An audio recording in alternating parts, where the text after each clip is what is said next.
we're back, covering and summarising Tony Robbins' Unlimited Power. We are now on to the 5th key principle from the book. By finding the right method of communication, you can make sure your partner receives your love. You've probably heard about different learning styles in school. Some people retain information better by reading, others by listening or doing. Well, the same applies to romantic partners. When your style of communication differs from your partner's, it can lead to unfortunate misunderstandings. People who prefer auditory forms of communication will consider what they hear and say more important than what they see. Therefore, when they communicate their love to their partner, they focus on talking and using terms of endearment. By contrast, a visual person will express love for a partner by writing love notes or buying jewelry and flowers. Such people rely on the visual cues to get their messages across. But these visual and physical gestures might be lost on a partner focused on auditory communication, a person who won't feel fulfilled until love is expressed verbally.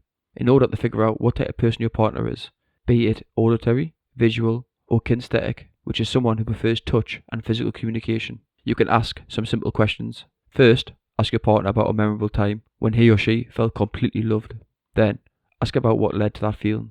Was it something someone said, or perhaps a hug or a surprise gift that made them feel so loved? Your partner might be both visual and kinesthetic, in which case you'll want to use both touch and visual communication. Or they might be auditory and visual, which will require speaking and touching. So be sure to try combining multiple ways of expressing your love.